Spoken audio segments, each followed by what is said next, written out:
अस्सलाम वालेकुम नाज़रीन, आप देख रहे हैं प्रोग्राम खबर ये है। मैं हूँ शाजिया ज़ीशान। प्रोग्राम में मेरे साथ सईद काजी हैं और इस्लामाबाद से रऊफ़ क्लास्टर साहब। नाज़रीन, बांग्लादेश में 1971 के जंगी जराए में मुलव्वस जमात इस्लामी के रहनुमा मुल्ला अब्दुल कादिर को फांसी दे दी गई है। उनकी उम्र कैद की सज़ा को हुकूमत के कहने पर सुप्रीम कोर्ट ने फांसी में तब्दील किया था। अब्दुल कादिर मुल्ला 1986 और 1996 में 2 मरतबा पार्लियामेंट के मेंबर भी मुंतखब हुए। इसके अलावा नेशनल प्रेस क्लब ढाका के 2 मरतबा सदर भी रहे। सवाल यह है कि क्या जमात इस्लामी के रहनुमा को पाकिस्तान से वफादारी की सजा दी गई?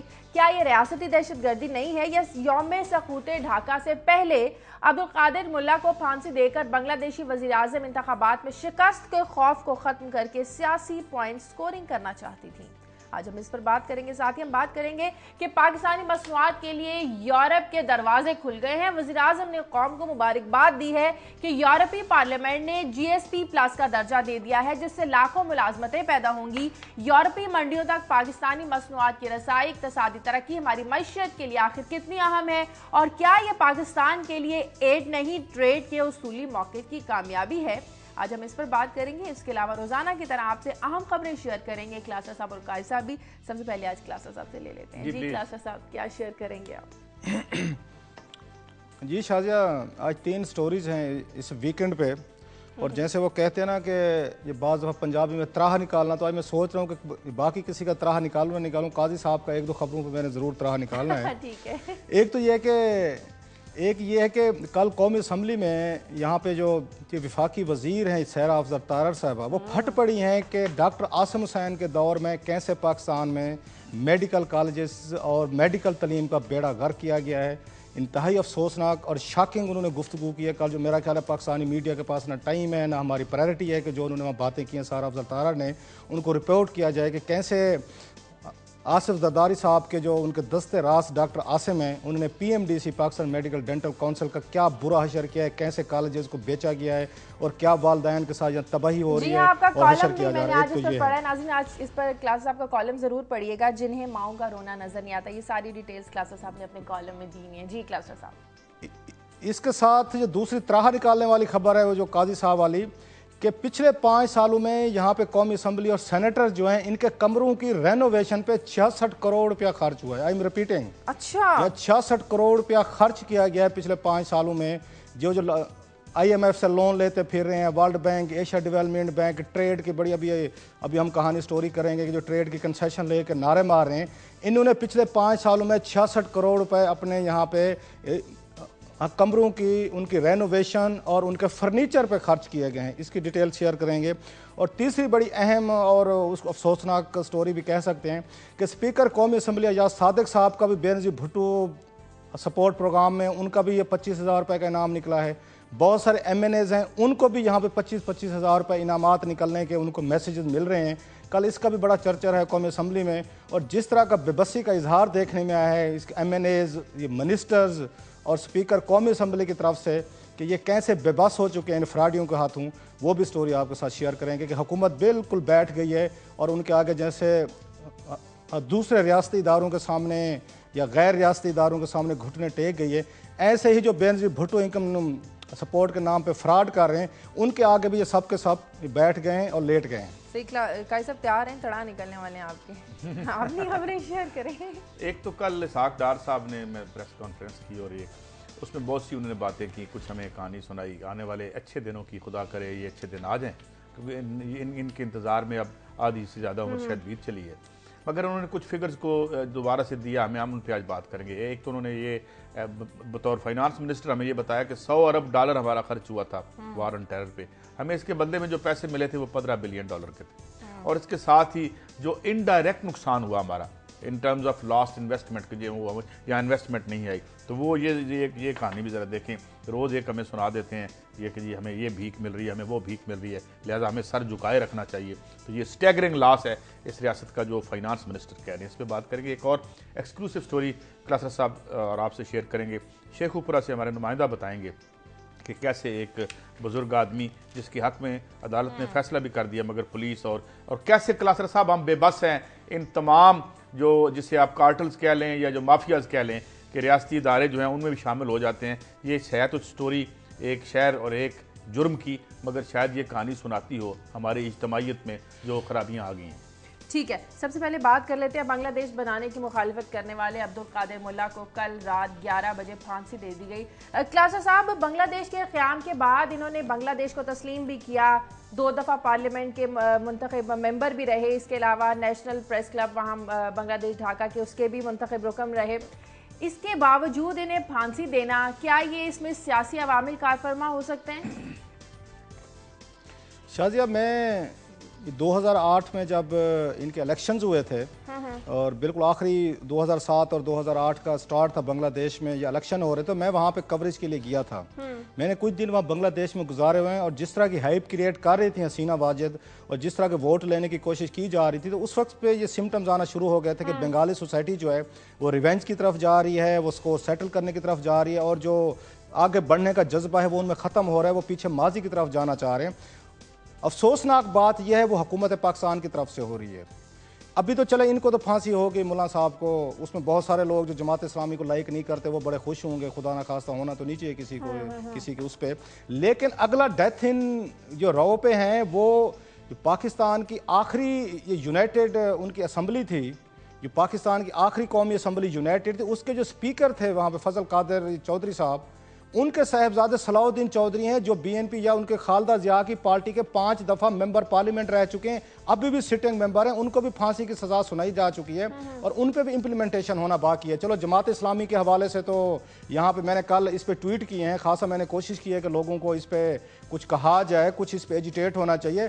तो सबका जवाब, हमारी नौजवान नस्ल का आप अब ट्रेजिडी देखें जो मुझे दुख हुआ है कल ये सारा सोशल मीडिया पर इंटरेक्ट करके, कि किसी को शिमला कार्ड का पता नहीं है, किसी को कोई बैकग्राउंड का पता नहीं। इन्फॉर्मेशन बता रहा हूँ कि हमारी हिस्ट्री की किताबें हमें क्या पढ़ा रही हैं और हमारी नौजवान नस्ल को कितना पता है कि बांग्लादेश क्यों बना, ये वार कैसे लड़ी गई, उसके बाद हमारा शिमला कार्ड क्या हुआ, कैसे हमारे प्रेसिडेंट वापस आए।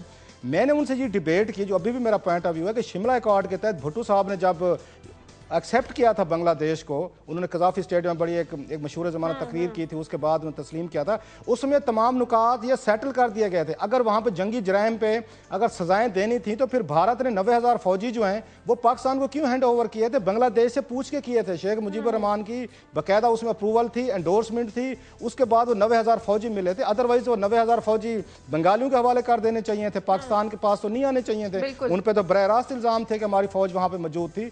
इसलिए हमारी नौजवान नस्ल आज जो ये कह रही है ना कि बांग्लादेश का इंटरनल मामला है, वो थोड़ा सा हिस्ट्री पढ़ें जो कि नहीं पढ़ना चाहिए। हमारा दफ्तर खारजा कह रहा है कि उनका इंटरनल मामला, उनका अंदरूनी मामला। मुझे ब्रेक लेनी है, बहुत बड़ी मुझे ब्रेक लेनी है। नाज़रीन, प्रोग्राम में वक्त तक ब्रेक का, ब्रेक के बाद जब वापस आएंगे तो कैसा आपसे भी बात करेंगे कि क्या ये वज़ीर आज़म हसीना वाजिद की एक सियासी चाल हो सकती है, इस पर बात करेंगे इस ब्रेक के बाद।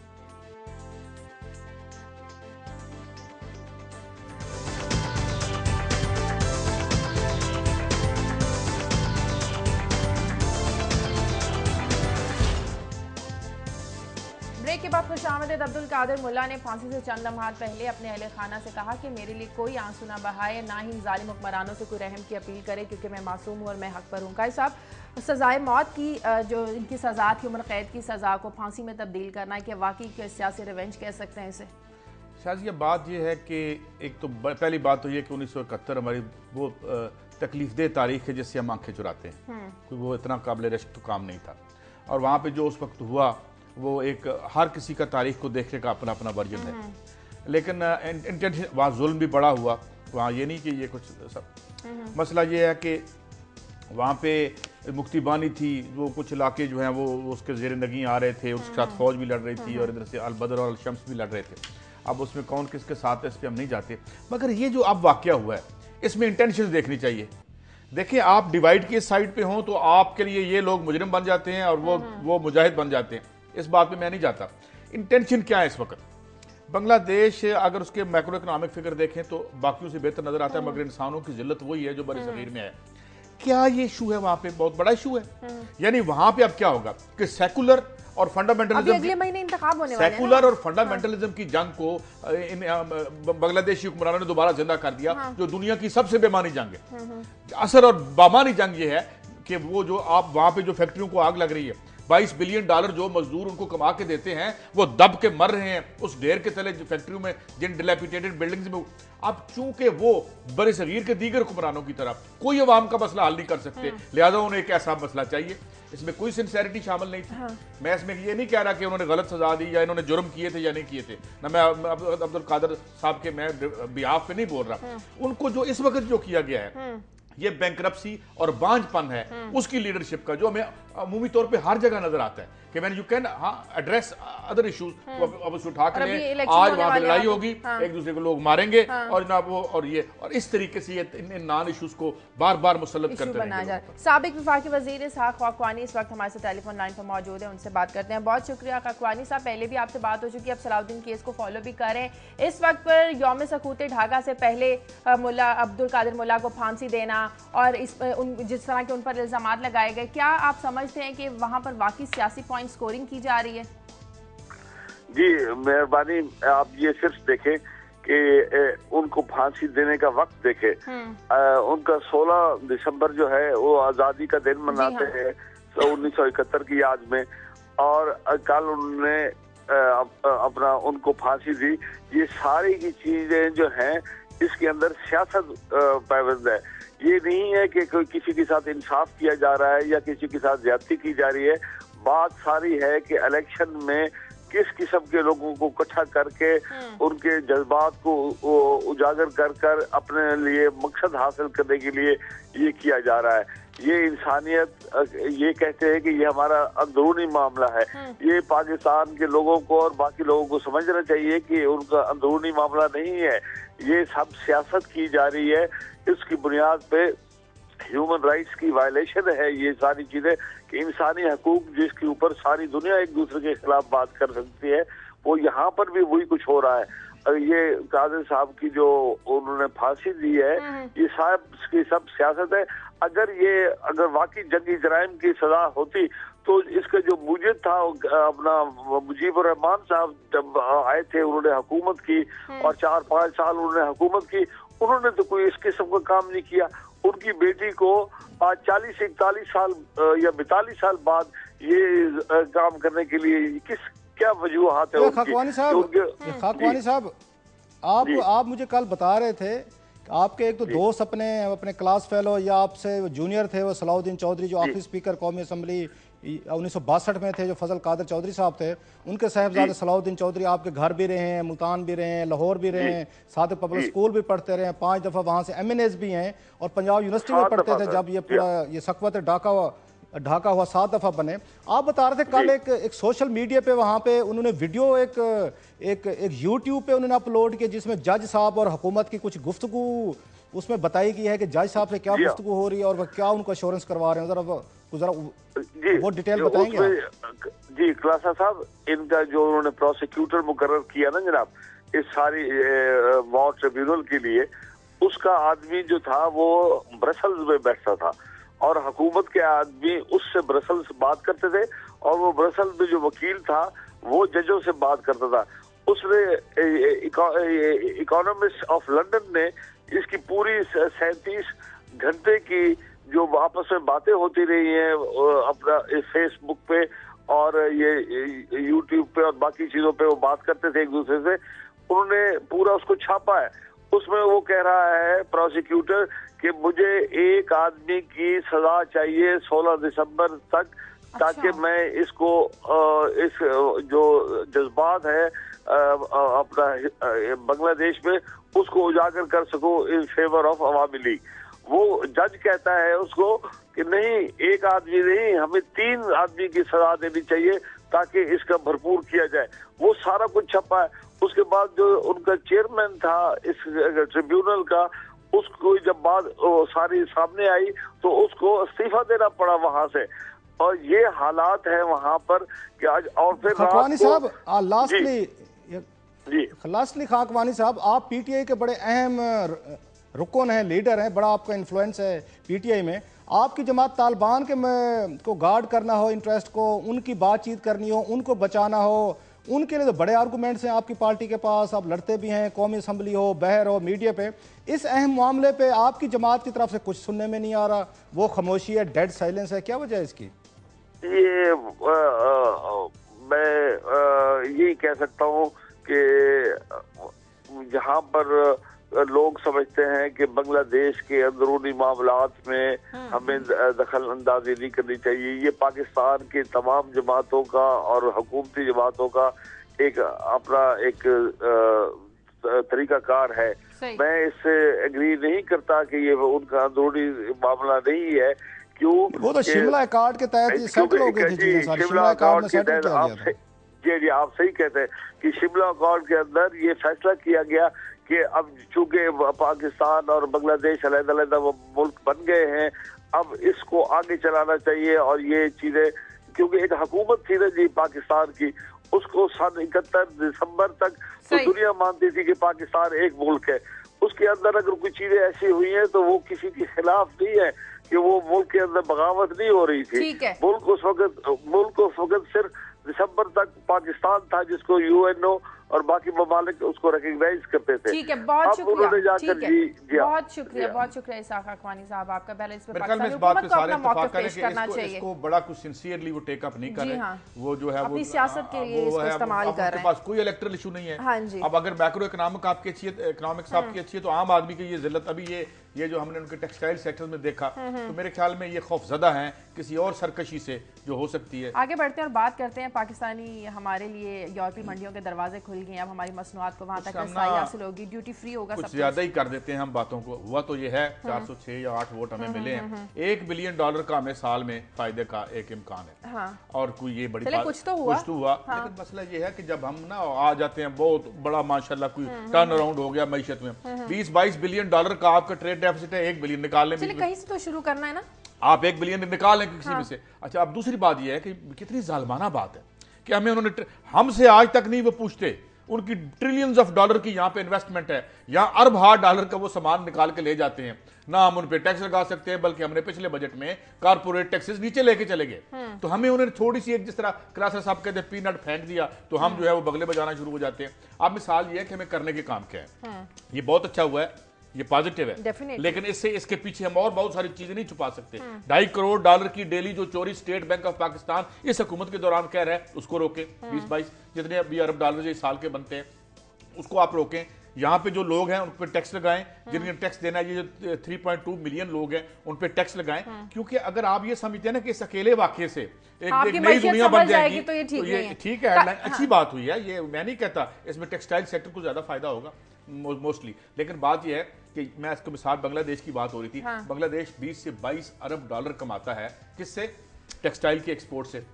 दुनिया का चीन के बाद दूसरा बड़ा एक्सपोर्टर है। और अभी मैं जिक्र कर रहा था, जाके वो जगह देखें, उस दौलत को पैदा करने वाले जो मजदूर हैं उनका जो वो हशर कर रहे हैं पूरी दुनिया में, आए रोज डेली एक वाकया होता है जहां मजदूर जल रहे हैं और इन एनवायरनमेंट में बैठे हुए हैं। सही क्लास साहब, ये पाकिस्तान के एड नहीं ट्रेड की आप समझते हैं उसूली कामयाबी है, इस मौक़िफ़ की कामयाबी है जो हमेशा वज़ीर आज़म नवाज शरीफ ये बात करते हैं। अमेरिका ने भी उनसे ये, अमेरिका में भी उन्होंने ये बात की कि हमें एड नहीं, हमें ट्रेड चाहिए। वो तो हम असूली देख चुके हैं मियाँ साहब का, वो कि ओबामा साहब को कहते हैं ट्रेड चाहिए और चौथे दिन वापस आते हैं इसाक डार साहब जाके अमेरिकन सफ़ीर की वहाँ पे जो घुटने में बैठे होते हैं, उनकी मिन्नत तरले होते हैं कि मेहरबानी फरमाएं, कोई पैसे दें, कोई डॉलर दें कि हमारा काम चले। ये तो डबल पॉलिसीज़ हैं कि वो गुड काप बैड काप खेला जा रहा है। मियाँ साहब बड़े गैरतमंद अपने आप को शो करते हैं, बाकी जो हैं वो जाके प्रैग्मेटिक शो करते हैं, वो मुल्क की ऑनर की बात करते हैं, वो मुल्क की इकॉनमी की बात करते हैं। इसाक डार साहब को ताने मिलते हैं, फिर चौधरी निसार अली खान साहब ने बड़े ताने दिए हैं। जैसे मैं कह रहा हूँ उनकी बोल चाल भी नहीं है आपस में इसाक डार साहब की और उनकी चौधरी निसार अली खान साहब की। यूरोपियन ये जो कंसेशन मिले, इसका एक बैकग्राउंड है। और मैं कल हैरान हो रहा था, और मैं समझता हूँ पाकिस्तानी मीडिया को बेवकूफ़ बनाना या ये खुद बनते हैं या हम फेक करते हैं कि हमें बनाना बड़ा आसान काम है। कल 2-4 ऐसे किरदार दिखा रहे थे जिन्होंने पूरा क्रेडिट ले लिया, जी ये हमने किया है, ये मेरी वजह से हुआ है, मतलब मैं खड़ा हो गया सामने, मैंने कराया है। अच्छा। तो भाई मेरे आपने कैसे कराया? इसकी 27 इसकी कंडीशनैलिटीज हैं। हाँ। जो दुनिया के मुल्क मीट करते हैं उनको वो देते हैं। बांग्लादेश आपसे पहले ले चुका है ये। हाँ, आपसे पहले इंडिया ये कंसेशन कई साल पहले ले चुका है। हाँ, अब ये एक नए हमारे गवर्नर पंजाब साहब आए हैं, उन्होंने सारा क्रेडिट अपने खाते में डाल दिया। मैं भी पढ़ रही थी कि चौधरी सरवर ने इसमें बड़ा अहम जो है ना वो रोल प्ले किया है। ये आप पहुंच गए हैं इसी उस पे। उन चौधरी साहब ने कहा कि ये 27 कंडीशनैलिटीज मैंने मीट की हैं। मैं गया हूं, मैंने एक मेंबर पार्लियामेंट को वहां पे कन्विंस किया है, मैंने उस पर कहा साहब आप उनकी शराइत थी कुछ जो शराइत मीट आपके ह्यूमन राइट्स से रिलेटेड थी। उन्होंने डेथ पेनल्टी पे कहा हुआ था कि डेथ पेनल्टीज आप रोकेंगे और पाकिस्तान ने रोकी हैं, उसके बाद उन्होंने शुरू किया है। और इस पे जो इनका थोड़ा सा कंट्राडिक्शन मुझे नज़र आ रही है यूरोपियन यूनियन की, वो बड़ी अफसोसनाक है कि पाकिस्तान पे तो आप कह रहे हैं कि आप अपनी डेथ पेनल्टीज को रोकें, फेयर एनफ रोकें, बिल्कुल रोकें यहाँ पे, लेकिन बांग्लादेश में जो डेथ पेनल्टीज दी गई आपने भी ये सेम ट्रेड कंसेशन जो है बांग्लादेश को भी दी हुई है, तो फिर बांग्लादेश पे भी दबाव डालें, उनको भी कहें कि आपके यहाँ इस तरीके से आपको डेथ पेनल्टीज हो रही है, आप क्यों डेथ पेनल्टीज दे रहे हैं, बांग्लादेश को नहीं रोक रहे। इसलिए पीपल्स पार्टी को जरा क्रेडिट दें, अगर जी नहीं चाहेगा, लेकिन गवर्नर सरवर साहब से कहें कि किसी वक्त मेहरबानी फरमाएं, उनको मेहरबानी फरमाए हमें टीवी पे आके वो 27 जो शरायत हैं जो ये कंसेशन लेने के लिए जरूरी है, वो जरा हमें उनमें से 10 ये जबानी खड़े हो गए वो बता दें। मतलब किसी का क्रेडिट है, एफर्ट्स हैं, उनको मिलनी चाहिए। पीपल्स पार्टी दौर से काम शुरू हुआ था। आपने कहा गवर्नर सरवर ने कहा जी मैं क्या हूं जनाब, मेरा करिश्मा हो गया और 3 महीने में जाते जाते ये भी कोई इनकलाब फ्रांस नहीं आ गया, इसको भी इसके पर्सपेक्टिव में रख के देखें। मुझे ब्रेक लेनी है नाज़रीन, प्रोग्राम में वक्त एक ब्रेक का, ब्रेक के बाद वापस आते हैं।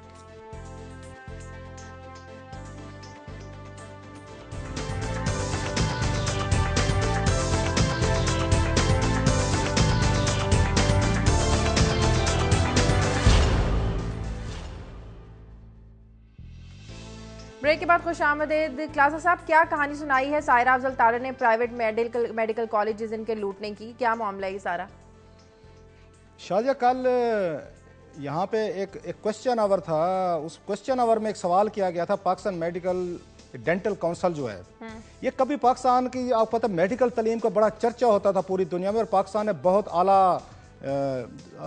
डॉक्टर्स पैदा किए हैं जिन्होंने दुनिया भर में नाम पैदा किया है, बड़े बड़े नाम है हमारे। एडमिशंस ही नहीं मिलते थे क्लासा साहब, एडमिशंस ही नहीं मिलते थे, और दुनिया भर से स्टूडेंट्स आते थे पाकिस्तान पढ़ने के लिए। और कल ये बलीगुर रहमान साहब बता रहे थे, बलीगुर रहमान साहब ने भी कल बड़ी अच्छी गुफ्तगू की है करिकुलम के हवाले से। तो बलीगुर रहमान साहब बता रहे थे कि पाकिस्तान में बहुत सारे स्टूडेंट्स जो हैं वो आना बंद कर गए हैं, जिसकी अपनी रीजन है, दहशतगर्दी, टेररिज्म, व्हाटसोएवर। एक मेडिकल साइंस का, मेडिकल के एजुकेशन का बहुत बड़ा नाम था कल ये दुनिया भर में।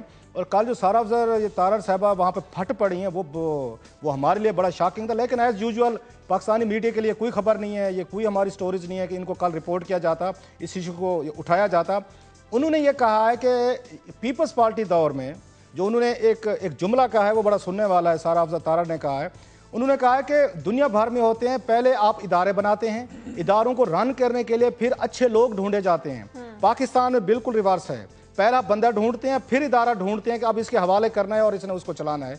डॉक्टर आसिम हुसैन के दौर में जैसे पाकिस्तान के मेडिकल कॉलेजेस की बेहुरमती हुई है, 81 के करीब प्राइवेट मेडिकल कॉलेजेस खुले हुए हैं पाकिस्तान में। 81 ये दुनिया का हाईएस्ट नंबर होगा, शायद हर गली मोहल्ले में खुल गए हैं। और सुना है किसी बाथरूम में किसी ने खोल लिया है, तो किसी ने कोई अपने किचन को उसने लैब बना लिया, कई कहानियां सामने आती रहती हैं। और सबसे बड़ी जो शॉकिंग चीज़ है, ये मेरे पास डॉक्यूमेंट्स मौजूद हैं, कल कौमी असेंबली में पेश किए हैं, 14 मेडिकल कॉलेजेस प्राइवेट ऐसे हैं जो रजिस्टर्ड ही नहीं है। भाई जो रजिस्टर्ड नहीं है वो कैसे ऑपरेट कर रहे हैं? ये आप पीएमडीसी का देखें, डॉक्टर आसिम हुसैन का अपना एक हॉस्पिटल है, अपना उनका प्राइवेट कॉलेजेस है। उन्होंने जरदारी साहब के दोस्त हैं, दस्ते रास्त हैं, उनको साथ मिलाया, पीएमडीसी के वो सदर बने, जो कभी उनसे अपने आप को वो करते थे, कॉलेज लेने आते थे, उन्होंने कॉलेज बांटने शुरू किए।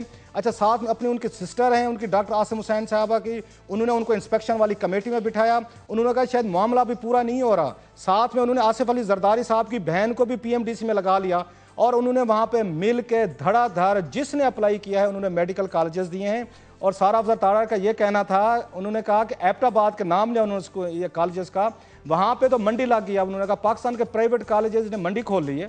अब इन्होंने अपने रेट्स बढ़ा लिए, एक तो फीसें बढ़ा ली हैं, साथ में इन्होंने वालदैन को लूटने का और एक इन्होंने तरीका इख्तियार कर लिया है कि 10 से 20 लाख रुपए अतिया दें, ये डोनेशन दें। और वालदैन ऐसे क्रेजी हो चुके हैं, वो कहते हैं किसी कीमत पे हमने बच्चे को डॉक्टर बनाना है, इसके अलावा हमने कुछ नहीं करना। अपनी उम्र भर की पूंजी उठाएंगे, कोई जेवर बेचेगा, कोई जमीन बेचेगा, बाप है माँ है कि हमने बेटी या बेटे को डॉक्टर बनाना है। उसका यह कहना था कि आई विश कि मैं खुल के बात कर सकती, जो उन्होंने नी की। सारा अफजर तारा से ये जरूर शिकायत है कि वहाँ पे कौमी असम्बली में एक पॉलिटिकल हमें वो नजर आती है, आपस में मिल मिलाप है। पूरी की पूरी कौमी असम्बली जब वो वहाँ पे डाटा दे रही थी एक भी MNA नहीं उठा, ना खवातीन में से ना मर्दों में से, कि उठ को इसकी मजम्मत की जाती, इसको कंडमनेशन किया जाता कि कल को आप ये मेडिकल इंस्टीट्यूशन जो है कैसे लोगों के हाथ में दे रहे हैं। बहुत सारे खुद लिखे हैं डॉक्यूमेंट्स में कल पेश किए गए हैं। बाज़ ऐसे प्राइवेट मेडिकल कॉलेज है जिनकी फैकल्टी नहीं पूरी, जिनके पास प्रोफेसर्स नहीं है, पढ़ाने के लिए स्टाफ नहीं है, वो भी ऑपरेट कर रहे हैं, वालदैन को लूट रहे हैं। हुकूमत पाकिस्तान एज यूजुअल, ये भी मेरा ख्याल जो मुका की सियासत चल रही है जरदारी साहब और वज़ीर आज़म नवाज शरीफ की, उसके तहत उन्होंने खुली छुट्टी दी डॉक्टर आसिम हुसैन साहब को कि आप PMDC का कंट्रोल संभालें, जिसको जी चाहे दें। इसमें कितना माल खाया गया है, कितना पानी पिया गया है, ये कहानी आपको पता है पाकिस्तान। एक मिनट क्लास साहब, बिल्कुल बहुत अच्छी स्टोरी आपने उठाई, क्योंकि ये आम आदमी की स्टोरी है, हमारे मिडिल क्लास के लोग। सायरा अफजल तारड़ साहबा अगर सुन रही हो या कोई हमारी बात पहुंचा दे, इनको सजा दें। अगर हम आपको इनसे डिफरेंट तब मानेंगे, मुझे भी पता है उन वजीरों के जिनके यहाँ पे खुले हुए हैं कॉलेज और ये सारी वारदात जो हुई है, आप अगर सजा देंगे मीनिंगफुली, हमें आपकी तकरीर नहीं चाहिए, हमें एक्शन चाहिए। और अगर आप नहीं करेंगे तो इसका मतलब ये पॉइंट स्कोरिंग है, इनको बंद करें और ये जो इनको चार्ज करें। और क्लासर साहब, मैं और भी आपको बात बता दूं, मेरे एक प्रोफेसर दोस्त की बच्ची की आ गई मेरिट पे, तो उन्होंने उसको मेडिकल कॉलेज में नहीं करवाया। तो मैंने कहा प्रोफेसर साहब क्यों नहीं आपने करवाया? कहते हैं यार इतनी पढ़ाऊंगा, डिग्री होगी, बाद में पता चलेगा कि वो YDF जो यंग डॉक्टर उसमें वो कर रही है, एहतजाज मिलता नहीं। एक तरफ तो ये है जो रजिस्ट्रेशन है वो मंसूख करने चाहिए, हुकूमत को इस चाहिए पे एक्शन ले, उसका काम नहीं है। और अगर वजीर साहब ने इसमें ये गड़बड़ की है जैसे आप कह रहे हैं, या जो भी आसिम साहब की, तो फिर उनकी भी कोई उनको भी कोई लाएं, बताएं हमें, उन पे कोई एक्शन लें। एक्शन होता कोई नहीं है। इधर आ गए आप, खुर्शीद शाह साहब बैठ गए आके PSC में भी।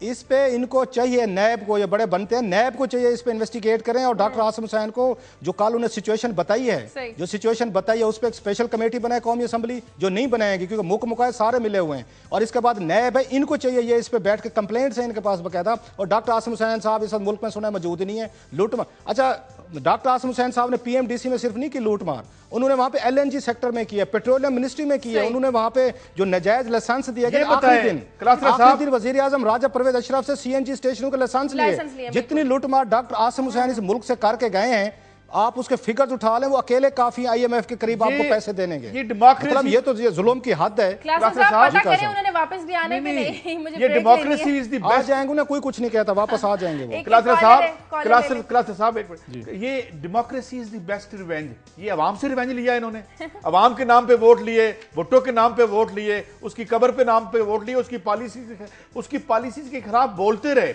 ऑन रिकॉर्ड, और ये इन्होंने अवाम से। कॉलर है रावलपिंडी से इश्तियाक।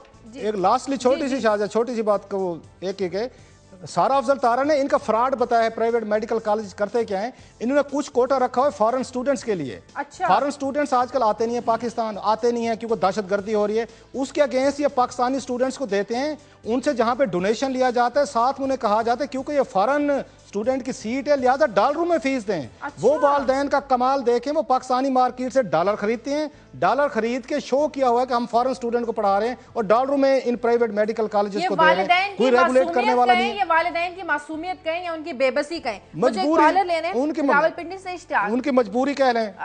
मेरे अपने भाई हैं, मुझसे ये सारी गुफ्तगू सुन के शायद नाराज हो जाएं, वो भी बनाना चाह रहे हैं डॉक्टर अपनी बेटी को। सर हेलो जी, वालेकुम सलाम जी इश्तियाक।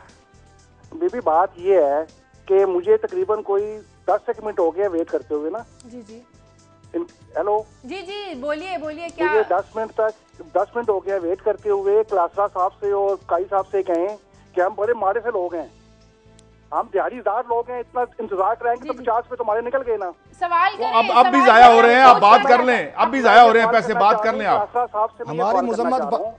हमारी मुजम्मत बाद में कर लीजिएगा, बात कर लें। जो हुकूमत है ये मतलब है सिलेक्ट होके आई है अवाम के वोटों से, पहली बात ये है। दूसरी बात ये कि क्लासा साहब जिस बात कर रहे हैं कि जाके अमेरिका के कदमों में बैठ जाते हैं, वज़ीर आज़म साहब के खिलाफ ये डाकू के लफ्ज या इस किस्म के लफ्ज इस्तेमाल करते हैं, ये पढ़े लिखे के लोगों का। मैंने कभी ऐसे लफ्ज नहीं किया, मेरा ख्याल है हमने कभी ऐसे लफ्ज नहीं यूज किए, हमने कभी ऐसा लफ्ज नहीं किया। कभी है तो आप सामने लें, आप पता नहीं कहाँ से ऐसे बात, हमने कभी इस तरह की बात इस तरह के अल्फाज इस्तेमाल करने चाहिए। खामखा आप प्रोग्राम में मुझे एक ब्रेक लेनी है। खुद तो नहीं थे इलेक्टेड जो फोन कर रहे थे हमें। प्रोग्राम में एक ब्रेक लेनी है नाज़रीन, ब्रेक का वक्त है, ब्रेक के बाद वापस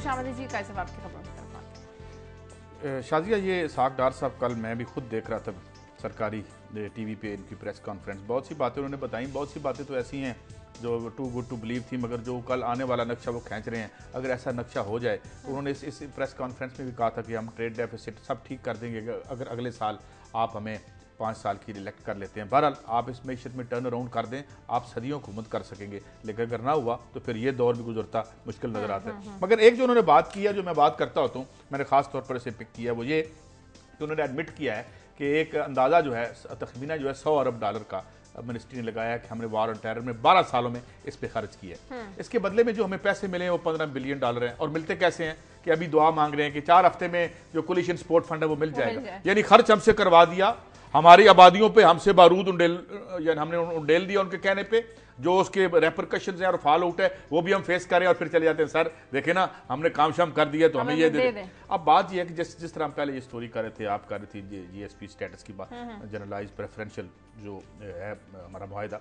अब बात, अगर हम अपना घर ठीक कर लें, अगर यहाँ से निकलने वाले डॉलर जो चोरी हो रहे हैं डेली उनको बंद कर लें, यहाँ पे मैं तो नहीं कह रहा, स्टेट बैंक कह रहा है और आपके दौरे हुकूमत में कह रहा है, जैसे मैं पहले कह रहा था, तो मेरे ख्याल में आपका जो रुपया नीचे आ रहा है वो भी ना नीचे जाए। और अगर हम यहाँ पे जो ये 3.2 मिलियन लोग हैं इनसे टैक्स ले लें, और ये जो वार ऑन टेरर पे आप एडमिट कर रहे हैं, किससे ज्यादा डेट्रीमेंटल क्या हो सकता है। फिर उन्होंने एक और बात इसमें कही, वो ये कहते हैं कि ये तो वो लॉस है जो डायरेक्टली हुआ, बराह रास्त हुआ। हाँ जी। जो बिलवास्ता था वो क्या, जो आपके पैसे इन्वेस्टमेंट नहीं आई, लोग भाग गए, इंफ्रास्ट्रक्चर की तबाही बर्बादी अपनी जगह पे। अभी ये जो क्लासर साहब ने स्टोरी की थी $250, ये जो उड़ के जाता है यहाँ से नेटो का कंटेनर, इस मुल्क के इंफ्रास्ट्रक्चर पे उसका बोझ पड़ता है, उसकी जिंदगी कम होती है, वो टूटता फूटता है। तो ये सारे काम है, और ये वो वार ऑन टेरर है। और फिर हमें कोई ना कहे कि हम आपको देते हैं इमदाद, लिहाजा हम देते हैं आपको हुक्म कि जाएं और वहां पे हमला कर दें और ये काम कर दें। आप हमसे लेते हैं हमारी जान, इमदाद तो हमें लेनी है, टैक्स हमें नहीं लेना, चोरी भी हमें नहीं रोकनी। लेकिन क्लासा साहब 66 करोड़ रुपए जो हमने पिछले 5 सालों में खर्च किए हैं, कौमी असम्बली के जो अरकान है, सेनेट के अरकान है, अपने कमरों की तज़ीन और आराइश पर, फर्नीचर खरीदने पर, ये क्या मामला है? फिर हम कहते हैं कि हमें कर्जा भी चाहिए, हमें IMF के पास भी जाना है, हमारे खजाने खाली हैं। शाजिया, ये रुथलेस आपका पॉलिटिशियन है, इसको रहम नहीं आता। डॉक्टर फहमीदा मिर्जा से शुरू कर लें आप बेशक, के जिन्होंने जाते जाते उन्होंने अपनी फाइनेंस कमेटी की मीटिंग बुलवा ली, जिसमें ताहयात मरात अपने लिए मंजूर करवाई। उससे पहले पराडो गाड़ी ली प्रोटोकॉल के लिए, और उन्होंने कहा कि कहीं MNAs मेरे ऊपर नाराज ना रह जाए, मैंने खुद भी MNA बन के आना है। तो मसूफा ने जो उनके जो अलाउंसेस थे 1.5 लाख रुपए से 3 करोड़ रुपए करके गई। फहमीदा मिर्जा साहिबा खासे काम करके गई थी। अब कुछ डाटा शेयर किया गया कौमी असम्बली के साथ, वो बड़ा इंटरेस्टिंग है कि पिछले 5 सालों में रेनोवेशन पे, फर्नीचर लेने पे, एक लॉजेस है, 2 कमरे होते हैं, एक छोटा सा वहाँ पे उसमें एक ड्राइंग डाइनिंग होता है। उन्होंने कहा इस पर टोटल कितनी अमाउंट खर्च हुई है, तो जो फिगर सामने आ रहा है वो 66 करोड़ रुपए का है। 5 सालों में 66 करोड़ रुपए खर्च हुए हैं 230 फ्लैट्स की रेनोवेशन पे। अभी आप कभी MNAs के पास जाए, उनको नए उन्होंने यहाँ प्लाज्मा TV लेके दिए हुए हैं। अच्छा। उनको अच्छे खासे नए सोफे, बिल्कुल वो उन्होंने कहा पुराने पे हमारा नहीं होता। अच्छा, पहले TV वगैरह नहीं होते थे, अब जो हमने जाके देखा उन्होंने उनको अच्छी खासी वुज़रा वगैरह की या दूसरों की है, वहाँ टेलीविजन भी उनको मिलना शुरू हो गए। 66 करोड़ की मामूली अमाउंट नहीं है। मैं अपने मुबीन साहब जो है हमारे ये शो के, मैंने उनको कहा कि जरा इसकी जरा तकसीम तो करें। अब उन्होंने ज़रा तकसीम की है, आई होप कि वो ठीक है, बाज़ फिगर में आगे पीछे हो जाता है, हमको इतने अकल कुल भी नहीं है। वो जो उनके एस्टीमेट मुझे लग रहा था 28 लाख रुपया पर फ्लैट खर्च हुआ है रेनोवेशन पे। 28 लाख रुपया कोई MNA अपने घर के 2 कमरों पे खर्च करेगा? ये जो उन्होंने बैठ के हुकूमती खर्चे से कर दिए हैं। और हम रोते रहते हैं, वही वाली बात जो अभी आप कह रहे थे कि हमें ट्रेड कंसेशन चाहिए, IMF से पैसे लेके आ रहे हैं, वर्ल्ड बैंक से ले रहे हैं। ये सारी शाह खर्चियाँ जो हैं अपने लिए कर रहे हैं। वो फहमीदा मिर्जा साहिबा ने अपने लिए ताहयात मरात लेनी हो, 87 करोड़ रुपए का उन्होंने कर्जा माफ कराना हो, तो उन्होंने 1.5 लाख से 3 लाख रुपए अलाउंसेस को उन्होंने बढ़ाना हो। ये सारी की सारी अयाशाइन के लिए ये बहुत बड़ा फिगर है 66 करोड़ का जो सामने आ रहा है कि इन लोगों ने बैठ के इतनी अमाउंट जो है इन्होंने वो की है, इन्होंने खर्च की है। अगर इसके साथ ही मुझे इजाजत दें, अगर को कल कौमी असम्बली में, कल का सारा दिन मैंने वहीं पे गुजारा। एक और बड़ी इंटरेस्टिंग चीज़ है, अगेन क्योंकि पाकिस्तानी मीडिया की बड़ी मेहरबानी, ये इस तरह की स्टोरेज पिक नहीं करते, हमें टाइम मिल जाता है कि हम उनको शेयर करें अपने व्यूअर के साथ। एक बेबसी बताऊं जो कल वहां पे देखने में आई है शाजिया। एक वहां पे ये खतून MNA थी, मेरा ख्याल उनका नाम है नईमा किश्वर साहबा। उन्होंने बड़ा एक रेलिवेंट पॉइंट उठाया। उन्होंने कहा जी ये Benazir Bhutto income support programme है, तो मुझे यहाँ पे ये आ रहे हैं, मैसेजेस आ रहे हैं कि मेरा 25,000 रुपया 30,000 रुपया निकल आया है।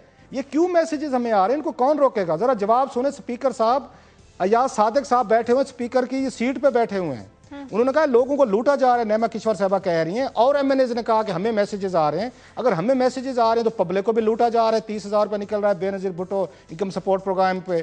तो स्पीकर साहब ने कहा छोड़ें जी, कौन से मसले में आप पढ़ गए, मुझे भी आते रहते हैं इस तरह के मैसेजेस कि आपका इनाम निकला है। इग्नोर करें, अंदाजा करें पाकिस्तान के लोगों को Benazir Bhutto income support programme के मैसेजेस दे के लूटा जा रहा है। लोग उनसे रब्ता करते हैं, वो उनसे 5-10 हज़ार रुपया उनसे ले लेते हैं। स्पीकर कौमी असम्बली की सीरियसनेस देखें एजाज सादिक की, वो फरमा रहे हैं छोड़ें जी नैमा किश्वर साहबा आपको ये कौन से ये चक्कर में पड़ गए हैं, इग्नोर करें। अब आपको एक और ये मजे की बात बताता हूँ। मेरी बात हुई ये सेनेटर अनवर बेग साहब से, बड़े दबंग आदमी, बातें कभी सुने उनकी तो लगता है उनसे ज़्यादा सीरियस आदमी कोई नहीं है। उन्होंने कहा कि हम क्या कर सकते हैं, मीडिया पे बहुत जल्द हम कैंपेन चलाएंगे।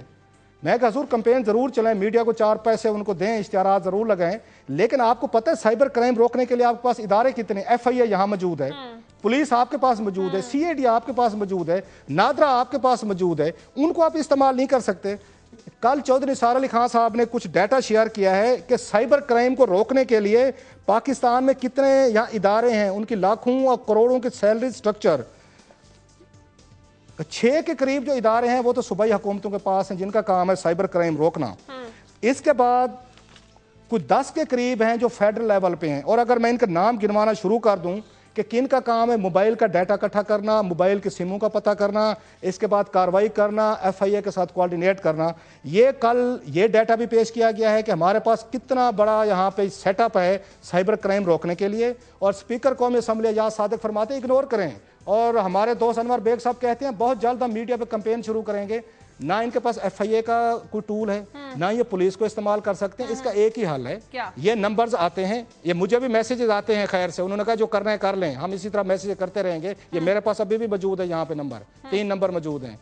इनको चाहिए FIA से रब्ते करें, 3-4 को यहाँ पे पकड़ें, उनको प्रोसिक्यूट करें, उनके इश्तिहारात छपवाएं अखबार में कि ये फलां फलां, ये रऊफ साहब हैं, काजी साहब हैं, शाहजहा साहब हैं, ये हमें मैसेजेस भेजते थे लोगों को, ये तीनों को हमने पकड़ लिया है, इनको प्रोसिक्यूट किया है, ये सजाएं दी, उनके फोटो भी छापें, उनके फिर इश्तिहारात अखबार को लगाएं। ये अनवर बेग साहब के पास जो सलूशन है ना कि हम ऐड लगा देंगे, हम फलां कर देंगे, इन चीजों से कोई असर नहीं होने वाला।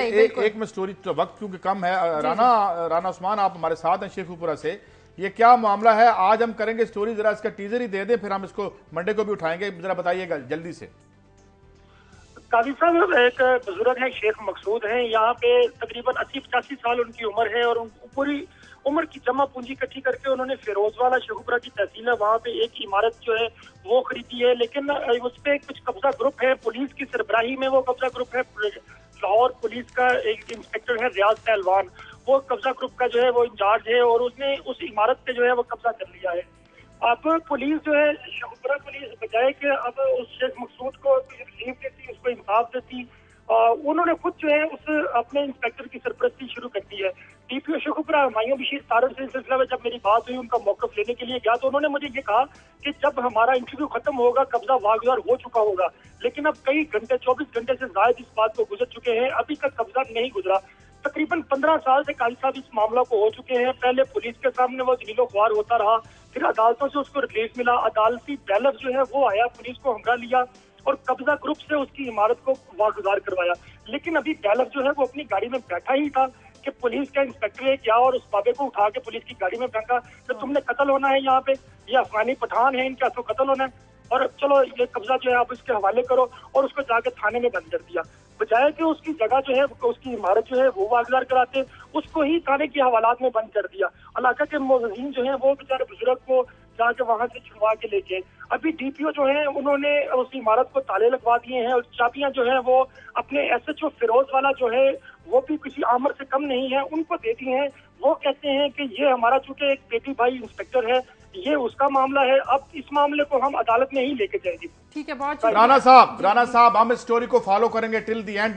परसों आप मंडे को हमें बताइएगा, हम कुछ और तो नहीं कर सकते मगर ये कहानी हुक्मरानों को सुनाते रहेंगे, और अफसोस भी कर सकते हैं कैसा पुलिस की इस कारकर्दगी। हाँ देखिए वो गरीब उनको बुजुर्ग देखें और उनको वो ये किस तरह से करें, हम इसको फॉलो करेंगे। जी हाँ, इसको फॉलो करते रहेंगे। प्रोग्राम का वक्त खत्म हो गया नाजरीन, प्रोग्राम के लिए आप हमें फीडबैक दीजिए। खबर@दुनिया TV.tv पर इजाजत दें, अल्लाह हाफिज।